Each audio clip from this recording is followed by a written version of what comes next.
What is going on, wonderful people? I hope you're having a phenomenal start to your 2024. We're outside. I just left the gym and decided to record a video for the channel, the first one of the new year here. And we're going to be talking about one of my favorite lenses I've been using recently for a lot of different stuff. It's actually the SLR Magic MicroPrime CINE 25mm T1.5 lens. This bad boy right here. We're gonna jump into a few categories that I found specific that I want to share with you guys about this 25mm T1.5 lens. And then I'm gonna show you guys some behind the scenes from a recent shoot that I did using this bad boy that I really liked a lot here. So let's go ahead and dive right in.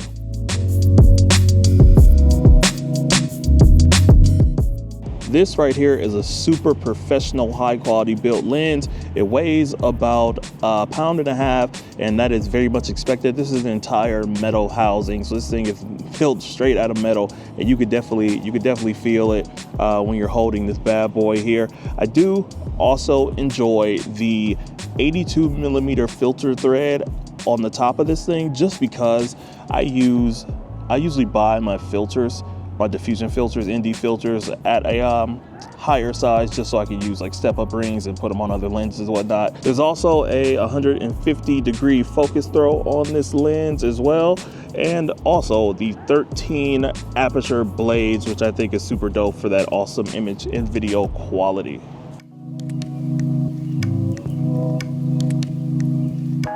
For the 25mm T1.5 lens, I do have this on the X mount, so I'm shooting this with Fuji cameras, meaning that with the Fuji 1.5 crop, it is going to be about a 37.5mm equivalent, which is still cool because it's technically like a 35 at that point, with a little bit of extra on it as well. And the type of videos and images that I get when shooting with this thing looks really nice.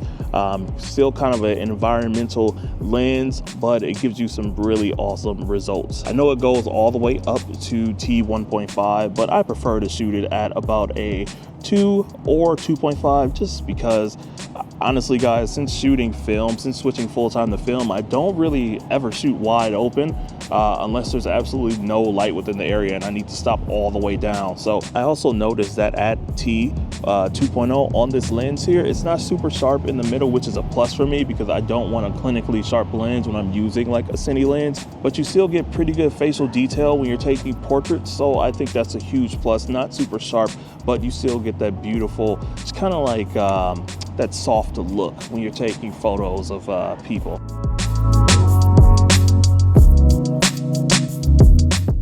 One thing about most CINE lenses, guys, is the neutrality of the colors. This is really cool because it creates accurate colors and tones for your images and videos, which makes it a lot easier to go in and post edit later.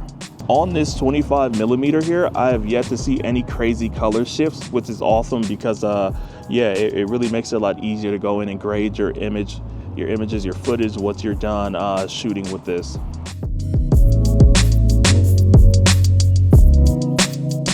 All right, so we're gonna talk about the C word here, the word character in terms of the lenses. Personally, I love using CINE lenses for both videos and photos just because of the amount of character that it adds to your shots. Now, each CINE lens is different in terms of the type of character that it provides. Basically, character for photography is when you have your lens and how that lens renders with the type of camera that you're using. We live in an age where all the lenses are literally tack sharp, and there's nothing wrong with that. It just goes to show you how far we've advanced in terms of the technology that we use for photography, videography. You can literally get a tack sharp photo with minimum effort at all, and I think that's cool as ever. But in this stage of my work, I'm more concerned about how my gear actually makes me feel and what type of emotions that it can pour out into my images versus how sharp the corners are. That's my quick rundown of kind of like my thoughts and specs on this 25mm T1.5 lens.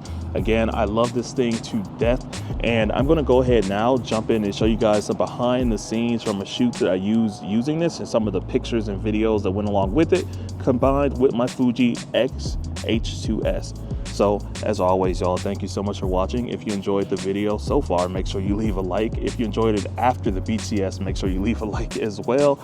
Subscribe to the channel if you aren't. We are going to be on our way to 10K this year, 10K subscribers. I can feel it. We're going to put in the work. And yeah, if you enjoy the video, subscribe. Also, I'm going to push my Instagram this year as well. Make sure that you follow me on IG too. Thanks again and enjoy the BTS. I'll see you on the next one. So yeah, Callista could be exactly, yep. Then you'll face me, head on his shoulder, then hand around the back of his head. Don't palm his head. 2 and 1. 3, 2 and 1.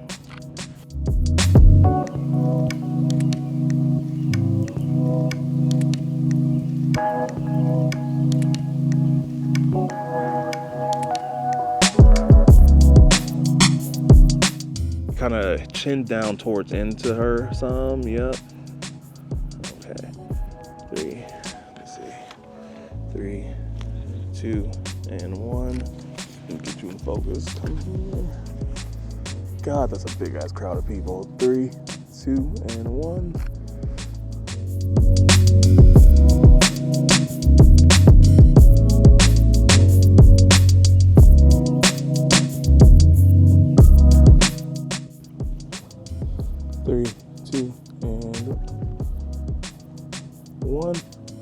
One more.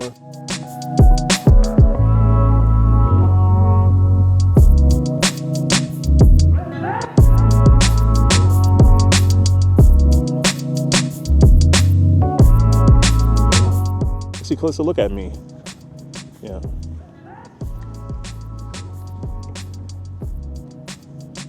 Three, 2 and 1. Then you look at me too. Well, we will both just stare. Yep. 3, 2 and 1. One more time. 3, 2 and 1.